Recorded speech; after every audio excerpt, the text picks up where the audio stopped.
Welcome to SonicEd Scotland Lesson 3 Dynamic Controls.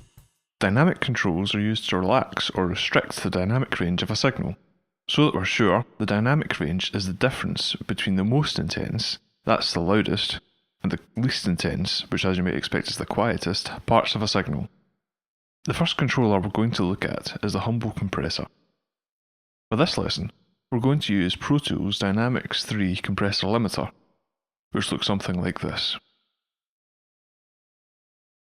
Compressors are used to narrow the dynamic range of a signal. The idea being, a signal with a narrow dynamic range is easier to mix since you're not having to constantly move the fader to cope with changes. Normally, you'd use a compressor as an insert on a track, although, as an aside, you can use an auxiliary instead, which would result in the original track as well as a separate track which is compressed. This is a technique known as parallel compression. To get back on track, let's take a look at the controls in a compressor. This is Pro Tools Standard Dynamics 3 Compressor Limiter. It comes with Pro Tools, but it's pretty decent. This is the threshold control. When the level coming into the compressor reaches the threshold, the compressor kicks in and starts compressing. This is the ratio control. Ratio determines the amount of compression that takes place. 1:1 is no compression. Up to 4 or 5 is where it starts getting heavy, but still reasonably standard. You want to avoid overdoing compression for normal use. You shouldn't be able to hear a compressor working normally, so don't go overboard with your ratio.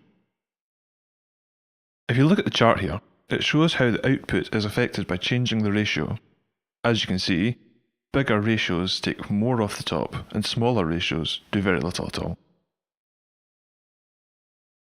Next up is knee. Knee adds a sort of tolerance to a compressor. As you can see, when I turn up the knee, a curve appears around the threshold on the diagram. Compression will take place on the knee, but at a softer ratio than beyond it.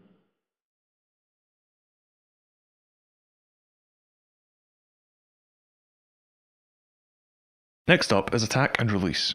Attack and release determine how quickly the compressor activates and deactivates respectively. Setting these wrong can lead to losing of the beginning of a sound or causing whooshing at the end.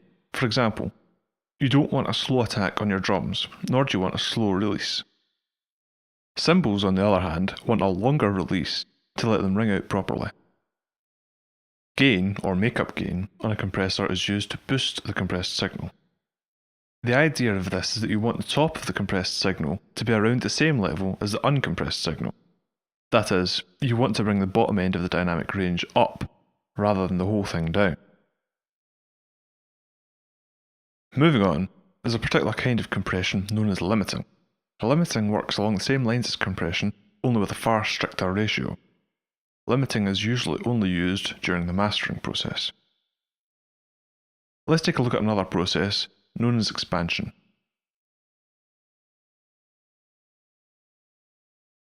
For this, we're going to use the Dynamics 3 Expander gate. As you can see, it looks a lot like the compressor. Expansion is, however, the conceptual opposite of compression. As the name suggests, expansion is used to expand the dynamic range of a signal. It does this by reducing the level of the signal when it falls beneath the defined threshold. A lot of the controls on the expander are the same as the compressor and work in much the same way.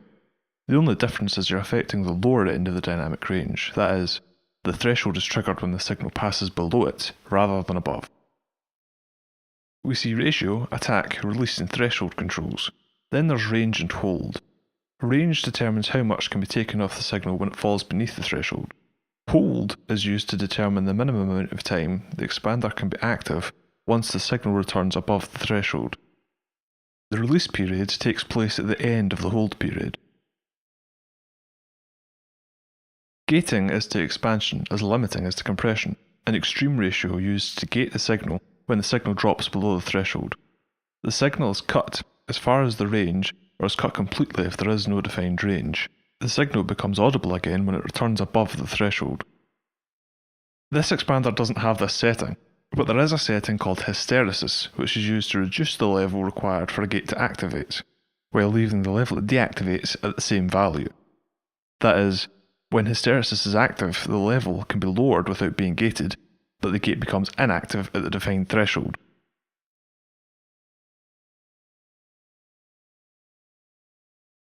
To demonstrate, let's have a look at this kick drum. I'll gate as well as compress to bring out the kick. First things first, let's have a look with nothing on it.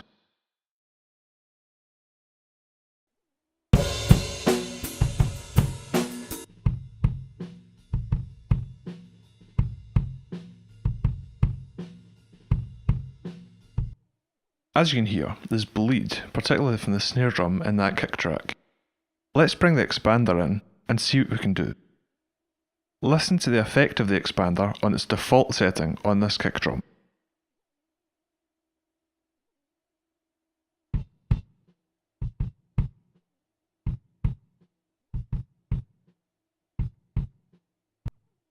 As you can hear, most of the snare has been taken out, but a lot of the kick has gone too.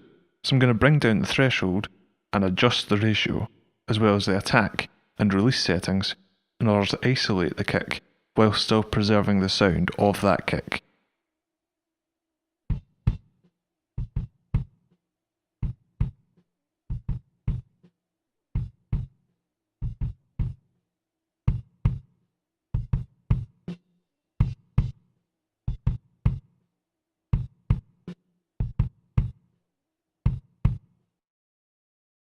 As you can hear, there's more kick in the signal, but the snare remains absent. Let's have a look at compressing that kick track. We'll use the same Dynamics 3 compressor limiter we used before.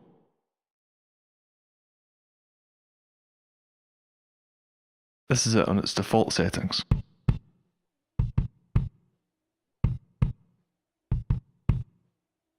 And bypassed.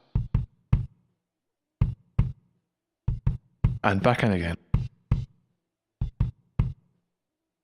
You can see there isn't much difference between the two. This is probably because of the high attack value. Let's play with some of these settings and see how it sounds. Threshold.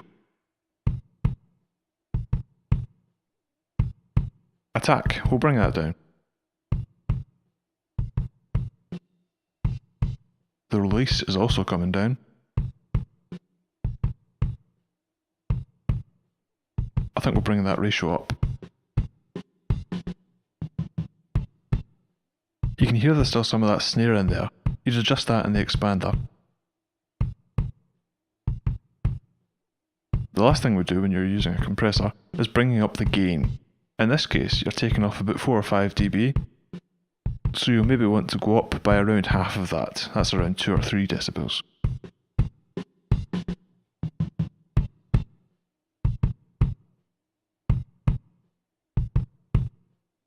Not to forget the knee.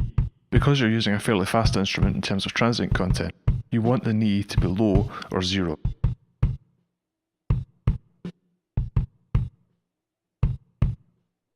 We'll bypass this, and we'll bypass the gate.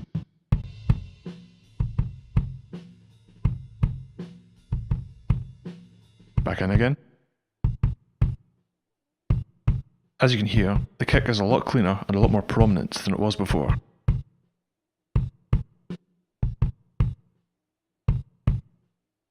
That's about it for this lesson. Again, I'd appreciate the feedback for this one. Use the survey for that. This is lesson 3, Dynamic Controls. Next we're going to look at filters and EQ. Until then, cheers.